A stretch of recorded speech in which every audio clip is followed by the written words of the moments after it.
Assalamualaikum warahmatullahi wabarakatuh.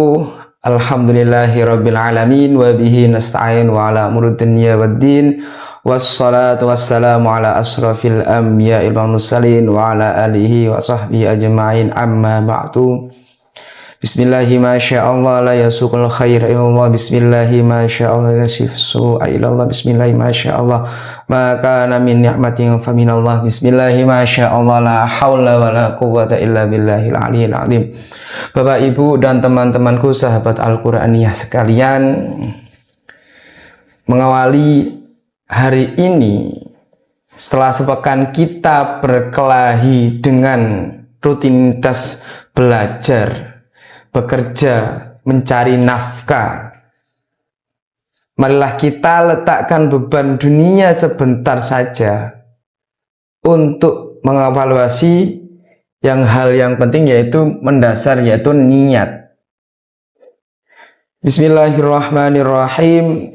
Ayyuhal waladu kam min layali ahyaituha bitakriril ilmi wa mutala'atil kutub wa haramta 'alal nafsikal yaum la a'lamu ma kana al-ba'itsu fih in kana lil aradud dunya wajadbu hatamiha wa tahsilul masabiha wa muba'atu 'alal afran fawailul lak summa wailul lak.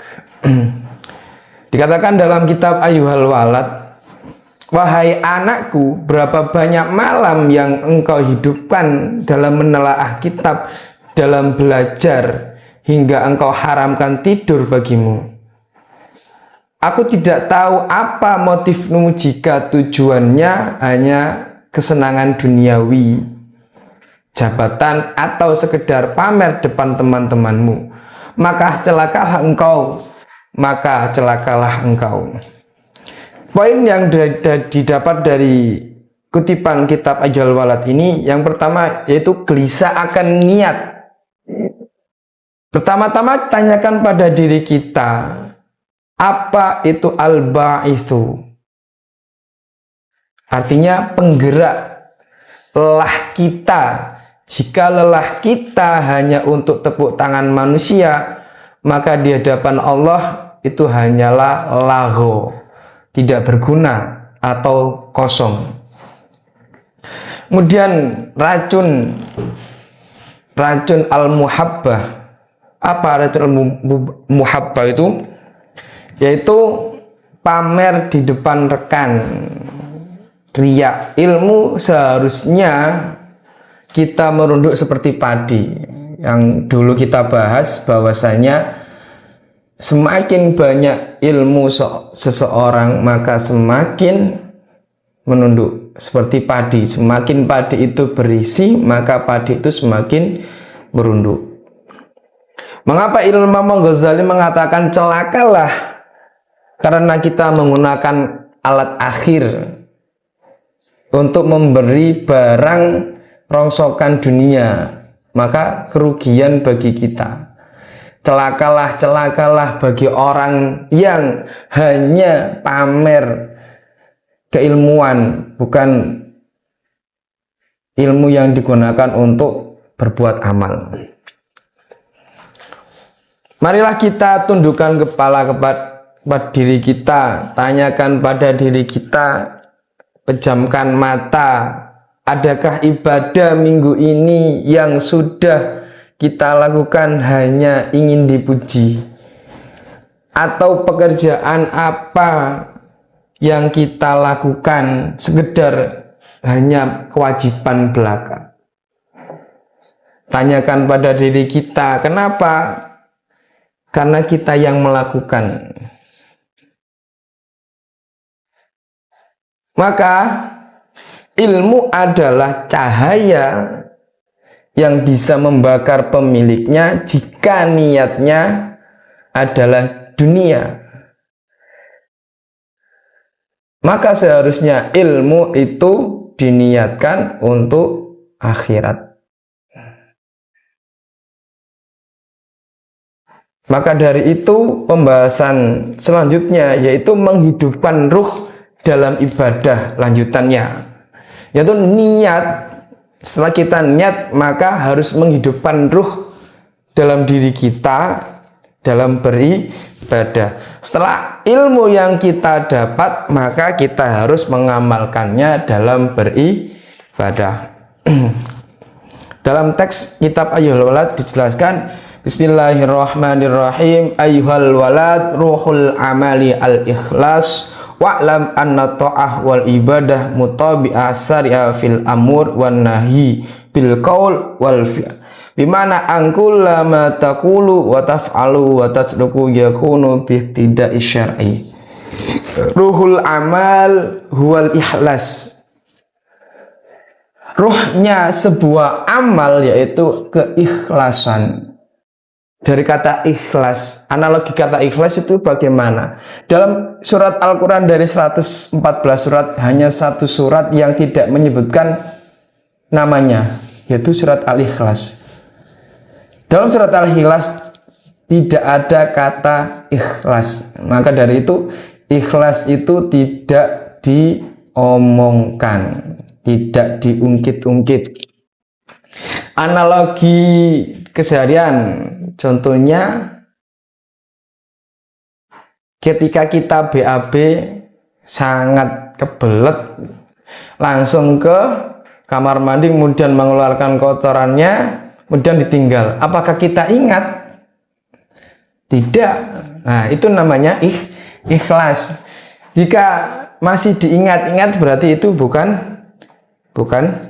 ikhlas. Wa amal anna ta'ata wal ibadah mutabi'ata asyai fil awamir wan nahi bil qaul wal fi'l.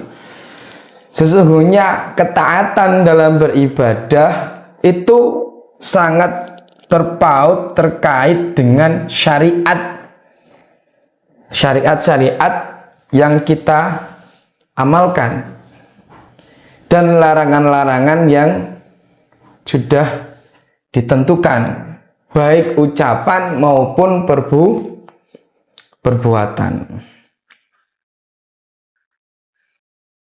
Amal tanpa ikhlas itu bagaikan bangkai. Kenapa kok bisa begitu? Karena keikhlasan itu bukan untuk diri kita, melainkan sarana jalan kita kepada Sang Pencipta, yaitu Allah Subhanahu wa Ta'ala. Allah itu tidak melihat amal kita banyak sedikit, nah, tetapi dilihat dari keikhlasan kita dalam beribadah. Kita beribadah, sholat 5 waktu, kemudian mengerjakannya, lalu tidak pernah mengingatnya kembali atau sering lalai, berarti itu tidak ikhlas. Ikhlas apa? Ketika mendengar adzan langsung kita melaksanakan sholat dengan khusyuk. Bagaimana kita untuk khusyuk sebelum melaksanakannya? Kita harus melepaskan hal-hal duniawi, hal-hal yang ada di pikiran kita. Makanya sebelum beribadah kita disuruh untuk bersuci terlebih dahulu. Nah, itu poin utama. Ketika bersuci kita itu sempurna, maka insya Allah ibadah kita khusyuk, walaupun sulit memang. Maka itu butuh pembiasaan.